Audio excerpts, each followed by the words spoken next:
The Humvee had been silent for hours.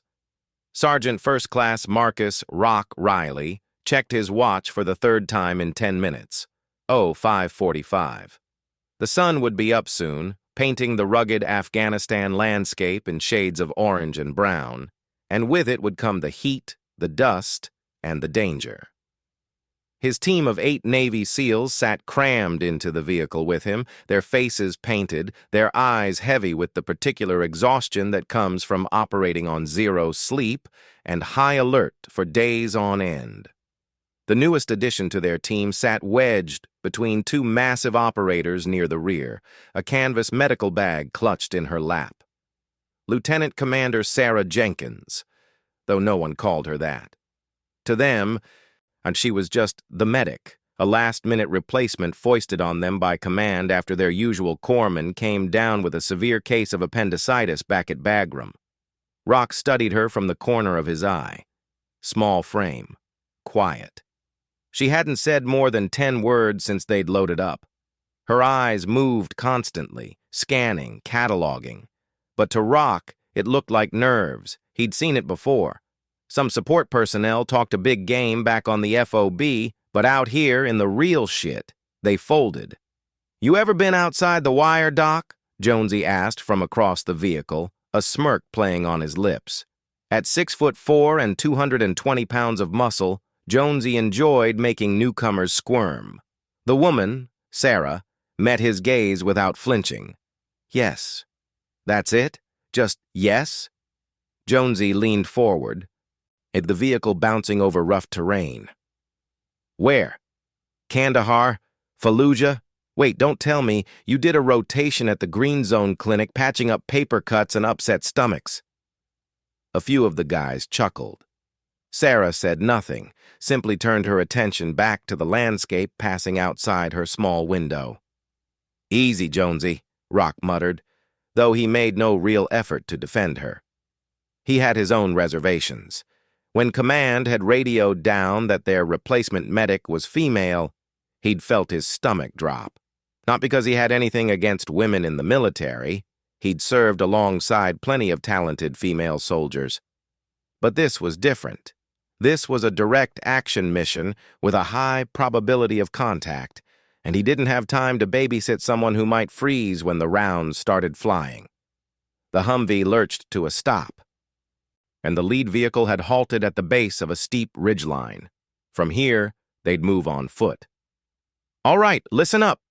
Rock's voice dropped to a commanding whisper as the team piled out, spreading into a defensive formation. "The village is 2 clicks east. Our target is a high-value individual, been coordinating IED placements along Highway 1. Intel says he's got 4 to 6 guards, possibly more. We move fast, we move quiet. We're not there to start a war. We're there to grab him and exfil before anyone knows we were there." He turned to Sarah. "Doc, you stay with the security element at the perimeter. If things go sideways, you wait for the call. You do not, I repeat, do not come running into the village guns blazing like this is some Hollywood movie. You're a medic, not an operator. Understood?" Sarah nodded once. Understood."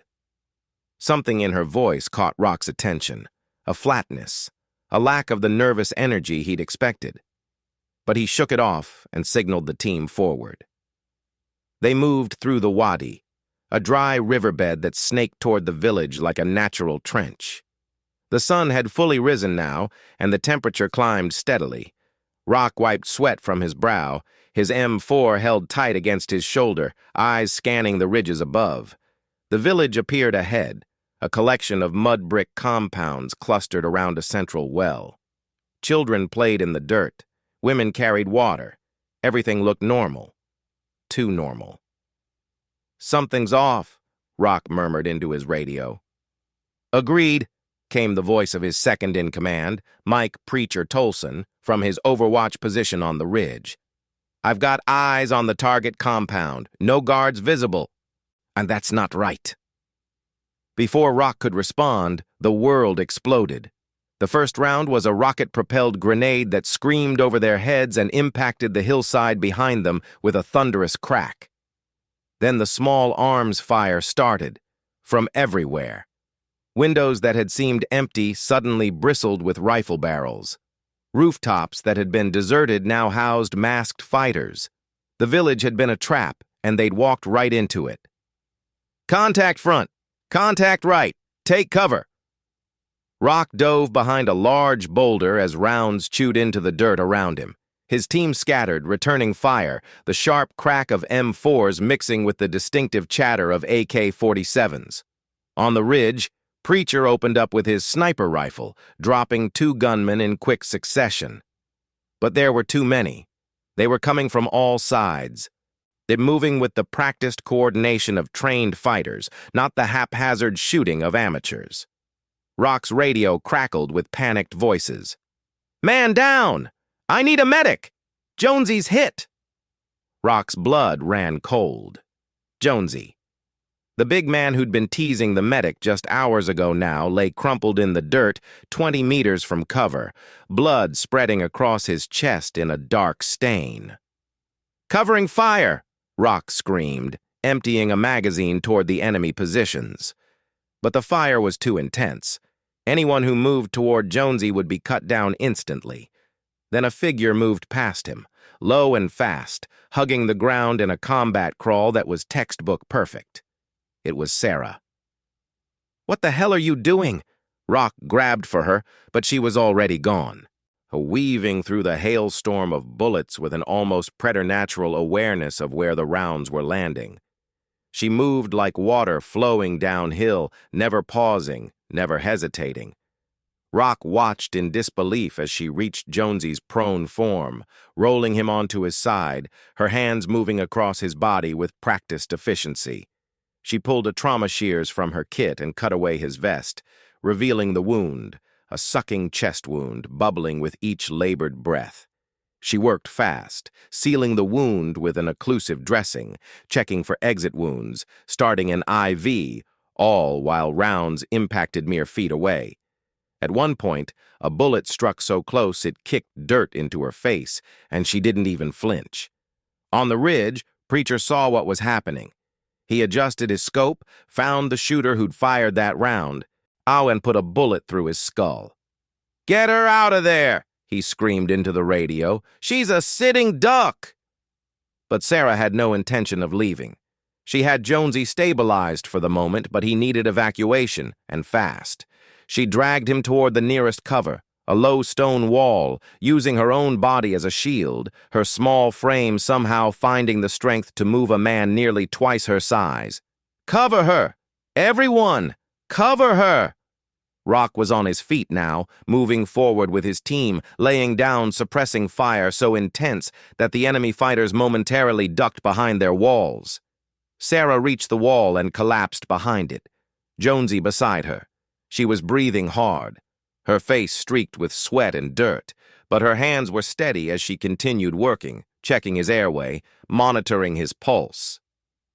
A grenade landed 10 feet away.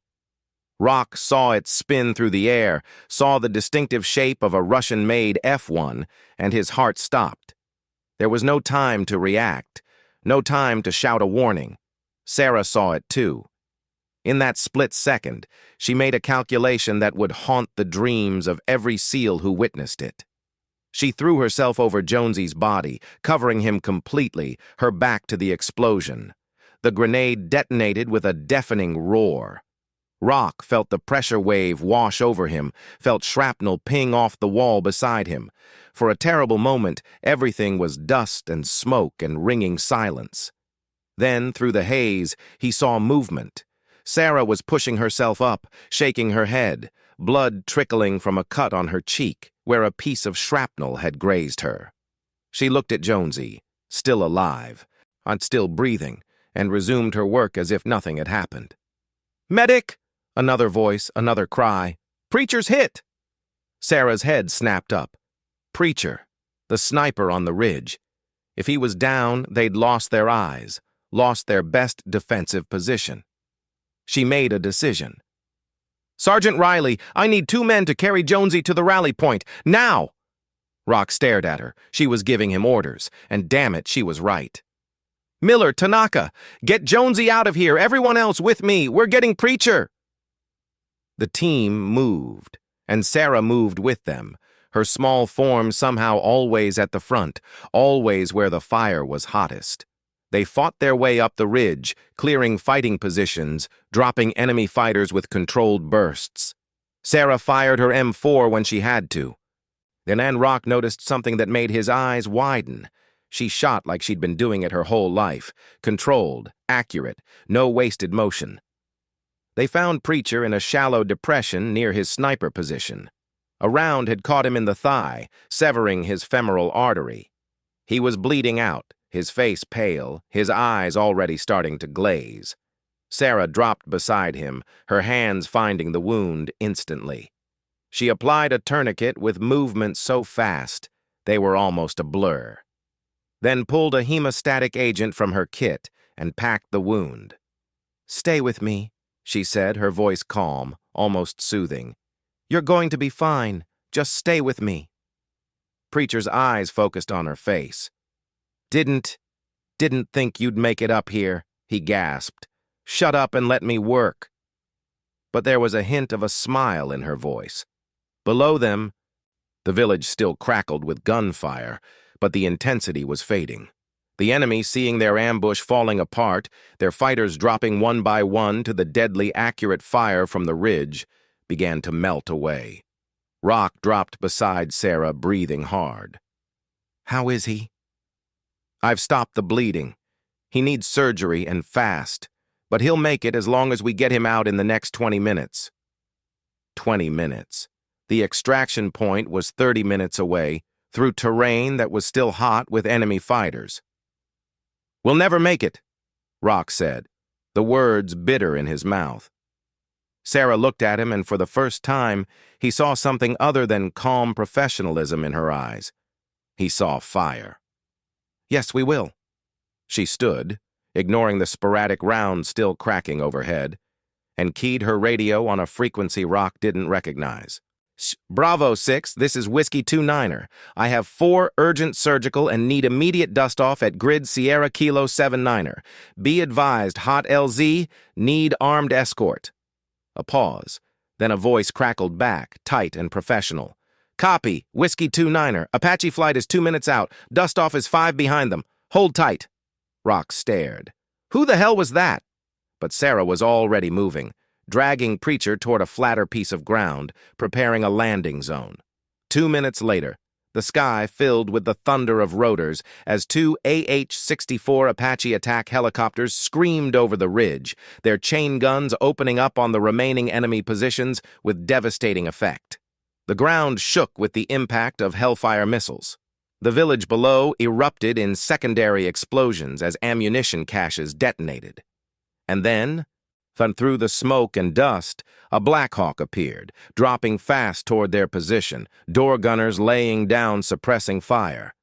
The team loaded Preacher and Jonesy onto the bird in seconds. Sarah climbed in after them, still working, still monitoring, still calm. As the Black Hawk lifted off, Rock found himself staring at the woman who had, in the space of 30 minutes, completely shattered every assumption he'd made about her. "Who are you?" he asked, the words escaping before he could stop them. Sarah looked at him, and for the first time she allowed herself a small, tired smile. "Just a medic, Sergeant Riley, just a medic." But as the helicopter banked away from the ridge and the burning village below, Rock knew, they all knew, that she was so much more. The flight back to Bagram was silent except for the thump of the rotors and the occasional moan from the wounded.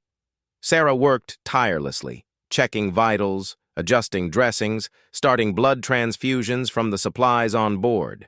The flight medic, a young airman who'd seen his share of combat extractions, watched her with something like awe. "Ma'am, I can take over if you need a break," he offered. Sarah shook her head without looking up. "I'm fine. Keep an eye on his pressure. If it drops below 90, let me know." The airman nodded and turned back to his monitors. Rock sat across from her, watching. He'd seen combat medics before, good ones, great ones even, but he'd never seen anything like this. The way she moved, the way she anticipated problems before they happened, And the way her hands never shook, it spoke of experience far beyond what a typical Navy corpsman would have. When they finally touched down at Bagram, a full trauma team was waiting. They swarmed the helicopter, lifting the wounded onto gurneys, shouting vitals and orders. Sarah climbed out after them, and for a moment she stood alone on the tarmac, covered in blood that wasn't hers, her face streaked with sweat and dirt. Rock approached her. "Doc, Sarah, I owe you an apology." She looked at him, and he saw exhaustion in her eyes now, the adrenaline crash setting in. "For what?" "For doubting you. For thinking you couldn't handle this, for—" He trailed off, gesturing helplessly. "For all of it." Sarah was quiet for a long moment. Then she said quietly, "You're not the first to underestimate me, Sergeant Riley. You won't be the last. Still, I was wrong. And I need to know. Where did you learn to move like that? To shoot like that? That wasn't basic medic training." Sarah looked past him, toward the lights of the hospital tent where her patients were now being treated. When she spoke, her voice was distant, remembering. "I wasn't always a medic." Rock waited. "I spent 8 years in an outfit you've never heard of, Joint Special Operations Command, but not the usual ones, a unit that doesn't officially exist. We did things that don't make the news, in places that aren't on any map. I was trained by the best shooters in the world because sometimes the only way to reach a wounded teammate was to kill everyone between us first." Rock's jaw dropped. JSOC, the Shadow Warriors, the tip of the spear. And she'd been one of them. When I got out, I wanted to do something different. I went to medical school, became a doctor, then did a trauma surgery fellowship.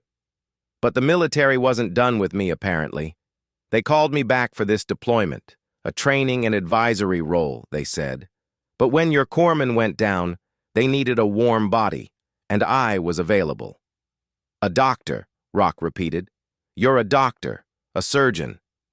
"Trauma surgeon," Sarah corrected, "which means I've spent more time inside chest cavities than most people spend in their cars. Jonesy's lung will heal. Preacher's leg will save. They'll both be fine." Rock sat down heavily on an ammunition crate, the reality of it washing over him. The quiet woman he'd dismissed as a nervous replacement was a special operations veteran and a trauma surgeon. She'd seen more combat than most of his team combined. "Why didn't you say something?" he asked. "Back at the FOB, when we were all joking around, why didn't you just tell us who you were?" Sarah finally turned to look at him, and he saw something ancient in her eyes, the weight of years, of missions, of lives saved and lives lost. "Because it doesn't matter. Rank, credentials, reputation, none of it matters when the rounds start flying. What matters is whether you can do the job. I knew I could. I didn't need anyone else to believe it." She started walking toward the hospital, then stopped and looked back. "Your team fought well today, Sergeant Riley. They're brave, and they're skilled, and they trust each other completely. That's rare. That's valuable. Don't let your assumptions about someone's appearance or gender or background blind you to what they might bring to the fight. The enemy won't make that mistake." She walked away, disappearing into the bright lights of the trauma bay. Rock sat there for a long time, staring after her. Around him, the airfield hummed with the normal sounds of a military base at night. Generators humming, aircraft taking off, soldiers going about their duties. But for him, the world had shifted. He thought about Jonesy, the big man who'd teased her, whose life she'd saved without hesitation. He thought about Preacher, who'd watched her crawl through hell to reach him.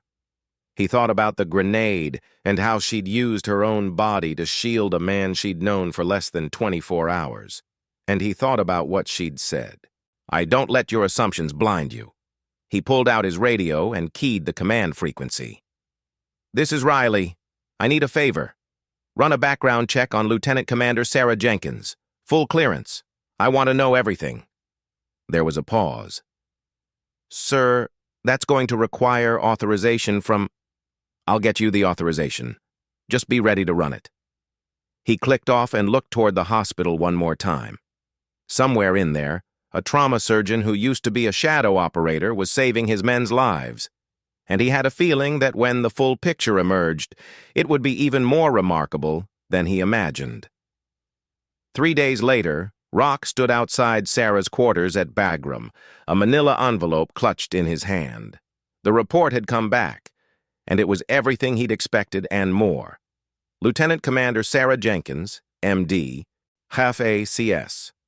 Before medical school, she'd been a senior chief petty officer in an unnamed naval special warfare unit.